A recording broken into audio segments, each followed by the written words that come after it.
Okay, this is a pretty bad angle, but it's the only angle I got right now. But I'm gonna teach you guys a little bit about chi-squared. Basically, chi-squared is trying to determine how close the observed results are from the expected results. And so, for example, here I have a dihybrid cross, and we have all the expected genotypes that could happen in this offspring. And then in this equation, we have the sum of the observed minus expected squared over expected. And so I have it written out right here as the equation for this specific problem. But these first numbers, 78, 51, 37, and 34, are all the observed results. And then you subtract it by the expected results, which we have the expected proportions in this dihybrid cross.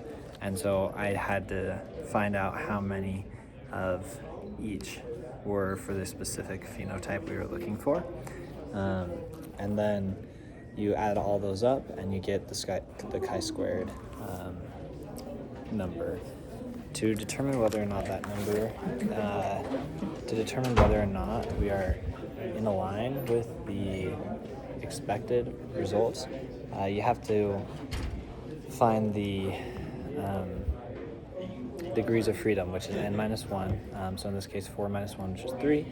We look at the 0.05 alpha, like significance level. And in this case, it was higher than that digit, the number that it gives us in the table. And because of that, I know that the genes do not work by independent assortment, that we weren't really close at all to what the expected values were. That's a little bit of a chi-squared lesson. The null hypothesis is always that the observed will match the expected and follow independent assortment or follow Mendelian ratios according to the Punnett squares, and the alternative is that they won't, that it will be higher or lower, that they won't be equal. So a little gospel connection.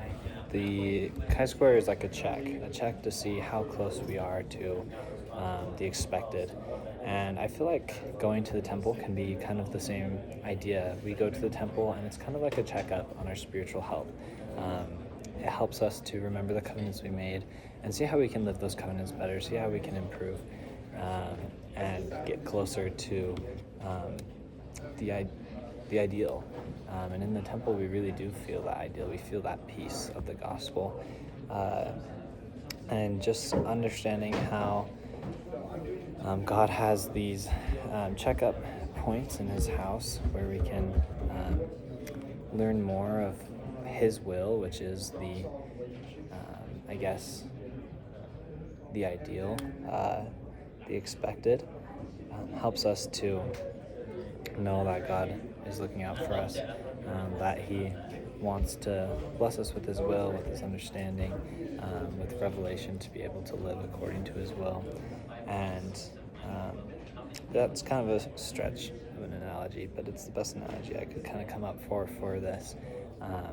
I'm just really grateful that even though our life often deviates from the expected, it's okay, and we can continue to trust God and try to seek his will.